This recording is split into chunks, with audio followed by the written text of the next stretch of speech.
భాస్కర రామశాస్త్రి గారు ఒకరు.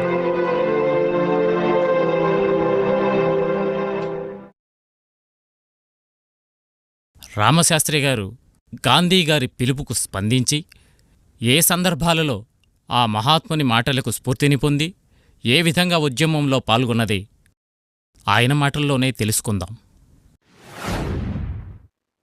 నేను చిత్తూరు జిల్లా పొంగనూరులో 1909 ఆగస్టు నెల 10వ తేదీన జన్మించాను.